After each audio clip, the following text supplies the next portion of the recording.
This is AP News Minute. A U.S. citizen in Minnesota says immigration agents forced him out of his home in freezing weather in only his underwear. Chong Li Tao was detained and released. The Homeland Security Department says it was seeking convicted sex offenders. Tao disputes this, saying he lives with his family and none of them are listed as offenders. President Donald Trump said on Monday night that he doesn't care about the Nobel Peace Prize. In a message released by Norway, Trump linked his aggressive Greenland stance to the decision not to award him the prize. Trump also said Russian President Vladimir Putin has been invited to join the Board of Peace. That group will supervise the next phase of the Gaza peace plan.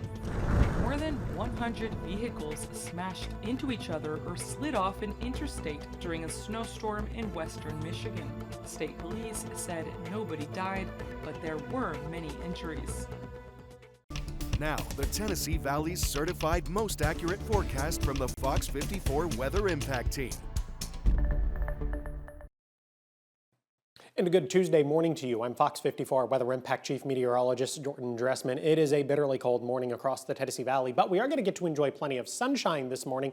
So at least it's going to look really pretty outside, but you're going to want to bundle up. You're going to want to make sure the kids are bundled up as they get on the school bus. Not only is it cold outside, but I've never actually been on a school bus that was warm on the inside. Now, it's been many years since I've been on a school bus, so maybe they've been upgraded over the last several years, and maybe now you can get on a school bus and it'll be toasty warm. Either way, 19 degrees at 7 o'clock this morning, 22 at 8, 27 by 9, 31 degrees by the time we get to 10 a.m. The good news about the forecast is that we're going to get to hold on to the sunshine as we head into the afternoon. Still, that's not at all going to help temperatures warm up. We're only going to climb into the low and mid 40s this afternoon. At the warmest, somebody could see 44 or 45 degrees, but I think even those numbers are going to be somewhat difficult to come by. We're going to be a good 10 degrees below where we should be this time of year. The average high temperature right around 52 or 53 degrees. Now that said, this isn't horribly uncommon as we head into the middle and later part of January. It always seems we get to this point in the early part of the year where it just simply gets cold, and the cold is somewhat prolonged. In some cases, it'll stick around through about Valentine's Day before it finally begins to break. Wind chill not going to be as big of an issue this morning. These numbers almost identical to the temperatures, but it is still worth a note as we head into the lunch hour. It's going to feel like it's in the mid and upper 30s, but that's pretty close to the air temperature. 37 at 6 o'clock this evening, 33 at 7, 31 degrees 8 and 9, a mostly clear sky this evening. That'll be nice. We're not going to see more cloud cover build in until we get to the overnight and then through your Wednesday morning. Because of the slight increase in cloud cover, though, we are going to be a little bit warmer tonight compared to what we've seen over the last couple of nights. Temperatures only dropping into the mid and upper 30s. In case you're curious, the average low temperature for this time of year, right around 33 or 34. Warmer as we head into your Wednesday, but there's going to be more cloud cover and there's also an opportunity for rain. We'll talk about that in just a second. And temperatures climbing into the upper 40s and lower 50s. So here's Futurecast as we head into the early part of the afternoon. 1 o'clock, a mostly cloudy or an overcast sky. Rain begins to build into northwest Alabama through the middle part of the afternoon, and then once we get to the early part of the evening, really beginning to fill in west of the I-65 corridor and up across southern Middle Tennessee. We're not talking about much in the way of any sort of thunderstorm activity, but at certain times, we are going to be talking about widespread rain as we head into Wednesday evening and then early into Thursday morning. It's going to be a cold rain, kind of a cold, miserable rain that in some capacity is going to stick with us as we head into the Thursday morning commute. It's definitely going to become more scattered, but it is going to stick with us in some capacity, even through the early part of the afternoon. Now, I want to talk about Saturday and Sunday. Saturday and Sunday are going to be Fox 54 Weather Impact Alert days. So I have 12 a.m. to 12 a.m. It's going to start 12 a.m. on Saturday, and it's basically going to run through 12 a.m. Monday. We're talking about a couple of different things: ice, snow, or a little bit of rain. It's only Tuesday. We're talking about something that's not going to have any impact on the Tennessee Valley until, at the very earliest, Friday night or Saturday morning. So what do you need to do? You need to pay attention because this is a very fluid situation. Allow me to explain. One of these three things is going to be possible. These are the three things that the models kind of agree on. Which of these exactly happens? Well, that's to be determined. That's why you need to pay attention. over the next couple of days. We could see some significant ice across the Tennessee Valley. In many cases, the models that are bringing the ice into the Tennessee Valley are bringing more than 3/4 of an inch of ice. That would have a massive impact on society, not just Saturday and Sunday, but that would likely bleed into Monday as well. Temperatures are going to have a really big influence here. And I'll show you the temperatures once we get to the 7-day forecast. And this is not an and sort of a thing. This is an or. So we could see this, or we could see more snow and less or no ice, which is still going to have a big impact across the Tennessee Valley, right? This is North Alabama, southern Middle Tennessee. We don't get a lot of snow very often. So snow obviously has a big impact, but the impact that snow is going to have is much lower than the impact that ice would have. We can recover from snow much quicker than we can recover from ice. Or neither of these things happen. We could get some warmer air to try and push up into the Tennessee Valley, specifically at the surface, and we end up getting a really cold, miserable rain on Saturday. Which of those three is going to happen, we simply do not know yet. But one of the big factors in helping us determine what's going to happen is studying where this area of low pressure is going to go, which is still going to be over Texas by the time we get to the lunch hour on Friday. But let's run a couple of hypotheticals. And I say hypotheticals, one of these two things is going to happen.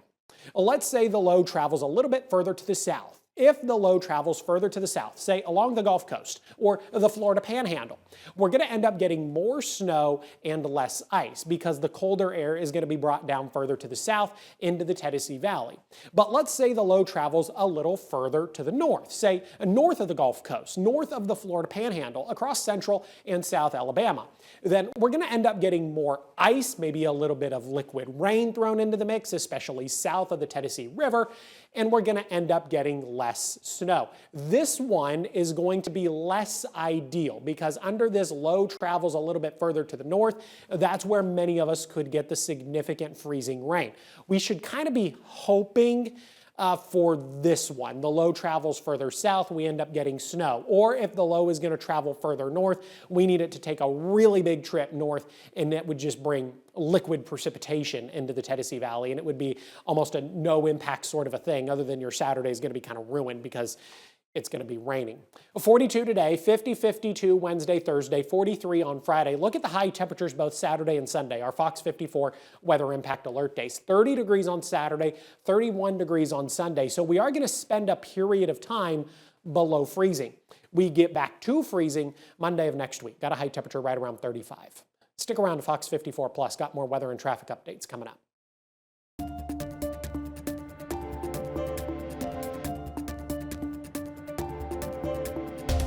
The Confederate monument at the Lauderdale County Courthouse has been part of Florence's downtown landscape for decades and a source of debate. Now, city leaders are considering a historical marker they say would provide context without removing the statue. Fox 54's Valentina Chilala was in Florence speaking with residents about their reactions to the proposal. If you've ever walked past the Lauderdale County Courthouse, you've probably seen this Confederate statue. Tomorrow, Florence City Council is set to decide whether to add a historical marker here, not to remove it, but to provide some historical context. The Lauderdale County Confederate Soldiers Monument was originally dedicated in 1903. Like many Confederate monuments across the South, it was erected decades after the Civil War, during a time when Jim Crow laws were taking hold, and includes inscriptions reflecting the values of that era. It's a part of history. There's a lot of family members that were affected by the Civil War in Lauderdale County, and it stands there to remember those soldiers and what they were fighting for. Under Alabama law, the monument is considered historic and cannot be removed without state approval. Adding a marker is one way to address concerns, especially for those who believe the statue needs more explanation for future generations. I think it would be beneficial to the future generation just so they can understand the context between what happened in that time period and why it was a bad thing. If someone comes from any other state and they're just visiting and they see a Confederate statue without a plaque, they might say, oh, that might be a bad mark on the city. According to Thomas Boyd, a Florence resident, because the statue is a memorial, there were once plans to move it to a different location. But he believes adding context may be the next best option. There's a place prepared in the Florence Cemetery, as far as I know. I've witnessed it and being taken there. Simply to add a plaque to give history or historical context to the statue cannot do any more damage that's already been done. The proposed marker would be placed in front of the Lauderdale County Courthouse and would detail the history of Confederate monuments and the era in which this one was erected. In Florence, I'm Valentina Chalala, Fox 54 News. Florence City Council is expected to vote on the proposed historical marker during tomorrow night's meeting, and if approved, the city would fund and install the plaque. Last week we were at the press conference announcing an exciting international exchange sporting event coming to us here in the 256. If you haven't heard about it, it's called the Global Series 2026, and it will feature the Rocket City Trash Pandas, the UAH and Alabama A&M baseball teams, plus the semi-professional Toyota Red Cruisers from Japan. The games will be played March 30th through the 1st of April and give collegiate and professional teams alike the chance to play against vastly different levels of competition. The event is so unique, and it promises to grow bonds both locally and internationally. And here in Huntsville, the head coaches of both Alabama A&M and UAH both said any opportunity to further align themselves with the Trash Pandas is a good one. It's very important. I mean, we want to do anything we can to enhance baseball in our community. And I think this is a great way to do it, opportunity for people to come out, you know, not just see the Trash Pandas, but see A&M's product, see our product on the field, and see it's really good baseball. Anytime we can expose our guys to a professional venue, it's always a special opportunity.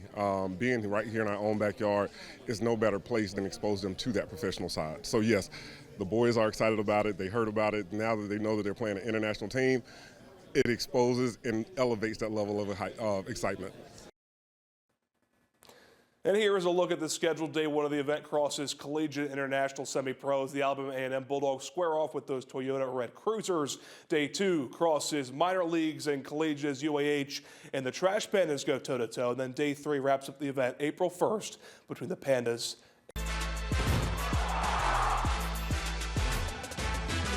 Vegas said this one wasn't going to be very close. They couldn't be more wrong. Both offenses kind of struggling to get going. It was the defenses holding strong. Just 10 total points in that first half of this ball game. It was a blocked punt. That was one of the plays that got the scoring going in this ball game. Fernando Mendoza, man, that kid is tougher than a $2 steak. He was safe and accurate, and so was the Indiana running game. But every time they scored, Miami was right there to run it back. Mark Fletcher averaged over 6.5 a carry. Malachi Tony had 122 yards himself receiving, but it wasn't enough.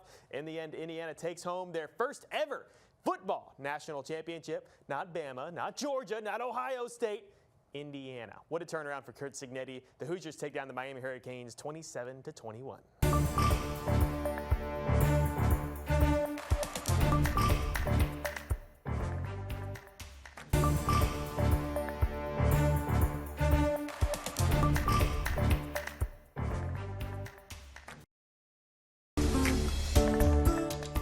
Fox 54 Plus has your news, sports, and weather. Start your evening with Fox 54 at 5:30, delivering the latest headlines and live reports straight from the scene. Then, stay informed with Fox 54 News at 9, featuring your Tennessee Valley certified most accurate weather impact team, tracking everything from tornado threats to traffic delays during severe weather. Fox 54 Sports Extra brings you more of what sports fans crave, with deeper insights, expert analysis, and all the action that matters most. On Fox 54 Plus, you'll also find Alabama politics, plus 24/7 weather radar and real-time forecasts to keep you ahead of the storm. Looking for a quick recap? Don't miss Fox 54 Week in Review, highlighting the biggest stories of the week. Jumpstart your morning with Morning Rush. Fast-paced news updates featured with uplifting stories from across the globe. Get your entertainment fix with Getting Real, where we break down movie reviews, top 10 lists, and spotlight the newest film. Die Hard fan? Locked On Sports dives deep into the Crimson Tide, the Tigers, college rivalries, and pro action. True Crime Warrior Style? Killer Cases brings you gripping real-life stories that stick with you. Hungry for more? Cooking with Style serves up mouth-watering recipes that are easy to make and impossible to resist. From movie previews before you head to the theater with Take a Look, to must-know headlines from across the region and around the world with In the News. Watch all of these shows on demand and also on the Fox 54 News app. Available on Android and iOS devices. Streaming 24/7.